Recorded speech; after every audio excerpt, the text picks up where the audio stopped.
Bonsoir à tous, bienvenue dans votre 7-8. Nous sommes le mardi 18 mars et voici les titres. La gare Villepreux-les-Clés est maintenant entièrement accessible aux personnes en situation de handicap. Les travaux financés à hauteur de 12 millions d'euros ont notamment permis l'installation de 2 ascenseurs. On fait le point dans ce journal. Demain soir, l'équipe de l'Entente sportive Renault prendra le départ pour la course du cœur afin de sensibiliser aux dons d'organes. Pour l'occasion, une exposition était organisée au Technocentre Renault de Guyancourt. Les détails dans cette édition. Et puis ce soir, la batterie de Guyancourt vous donne 3 raisons d'aller voir Johanne Radao, une artiste franco-malgache, le 27 mars à 20h30.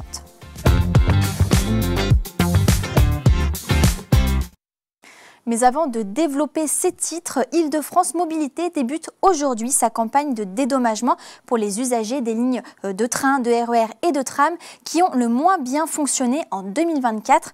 Dans les Yvelines, la branche Massy-Palaiseau, Saint-Rémy-les-Chevreuses du RER B est concernée. Donc si vous êtes un usager régulier de cette ligne, vous pouvez prétendre à un remboursement d'un demi-mois d'abonnement, soit de 43,20 €. Attention, pour pouvoir y avoir droit, vous devez pouvoir justifier habiter ou travailler dans une des communes desservies par l'axe ferroviaire. Les demandes de remboursement sont à effectuer sur le site d'Île-de-France Mobilité. Le chantier avait démarré à l'été 2023.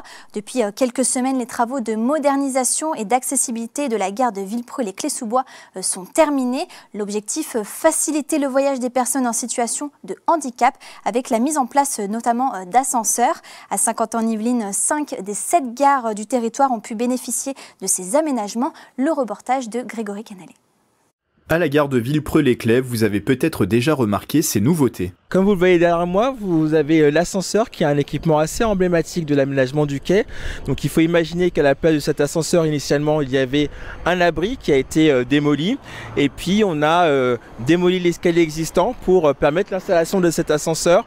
Et puis donc une reconstruction de l'escalier derrière l'ascenseur. Depuis février, ce sont 2 ascenseurs qui ont été mis en service pour accéder au quai et au parvis de cette gare, desservie par la ligne N du Transilien. Pendant 14 mois, des travaux de modernisation et de mise en accessibilité pour les personnes à mobilité réduite ont été réalisés par la SNCF. On a permis de mettre à niveau les quais, donc les quais pour permettre d'accéder au train. On les a rehaussés un petit peu. On a mis des dalles d'éveil à la vigilance qui sont importants pour signaler notamment aux personnes aveugles et malvoyantes la proximité des voies ferrées. Pour améliorer le confort des voyageurs, des abris ont été installés sur les quais. L'éclairage y a été également renforcé, tout comme dans le passage souterrain qui a bénéficié aussi d'une rénovation. Coût total du chantier 12 millions d'euros, financé à 50% par Île-de-France Mobilité et à 25% par la région et SNCF Gare et Connexion. C'est une gare totalement accessible grâce à notre présidente de région, maintenant du matériel qui est fiable, du matériel qui a été totalement rénové depuis 2016. Donc on ne peut qu'être satisfait pour l'ensemble de la population des Villepreuxiens et des Clésiens. Ces mêmes partenaires nous soutiennent et nous accompagnent puisque ce sont 5 gares sur 7 du territoire qui ont été mis aux normes, mis en accessibilité. Donc ça montre bien l'engagement de tous pour avoir des transports accessibles à tous les Saint-Quentinois. Depuis 2016, environ 300 gares ont été rendues accessibles en Île-de-France. 800 km, c'est la distance que vont parcourir les 14 coureurs de l'équipe de l'Entente sportive Renault pour la course du cœur du 19 au 23 mars. Organisée par l'association Transforme, cette course a pour but de sensibiliser aux dons d'organes, de moelle osseuse et de tissus. Avant de prendre le départ, des cœurs dessinés par des élèves des écoles de Voisins-le-Bretonneux ont été remis à l'association dans le cadre de l'opération 10 000 cœurs pour l'hôpital. Un geste symbolique qui s'est déroulé cet après-midi au Technocentre à Guyancourt. Les enfants des écoles de Voisins ont fait des cœurs qu'on a remis symboliquement à l'association du don d'organes. Et donc c'est vraiment la fête, la veille du départ. Tout le monde est très anxieux parce que demain soir c'est le départ à Vincennes. Et donc voilà, c'est la fête avant le départ.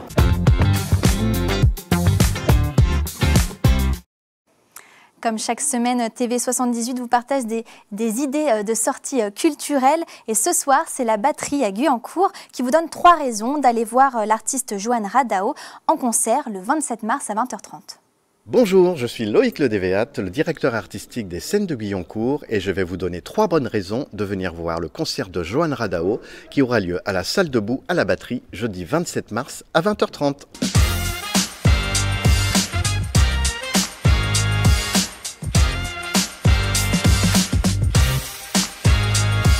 La première raison, la pluriculturalité. Dans son premier EP Feti, aux sonorités afrobeat, Johan Radao rend hommage à ses racines malgaches en alliant parfaitement musique et instruments traditionnels avec un mélange de pop moderne. La deuxième raison, un métissage lumineux. En plus du mélange des deux cultures, Johan chante l'amitié, l'amour, la quête et l'acceptation de soi, les contes malgaches et l'avenir de la planète.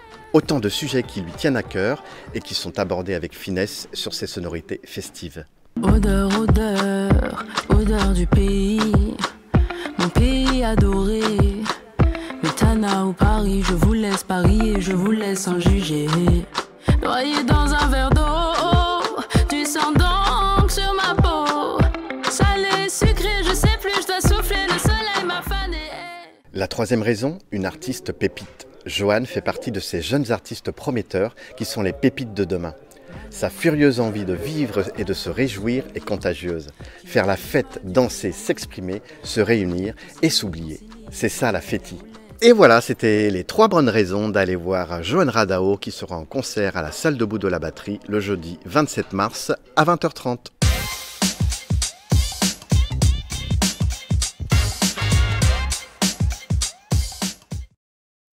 Et puis on termine ce journal en musique car à partir de jeudi 20 mars, les Yvelines vibreront au rythme du festival Electro Chic. L'événement qui revient pour une 9e édition commencera par un concert des Supernova Players au 7 lieux à Versailles à 20h30.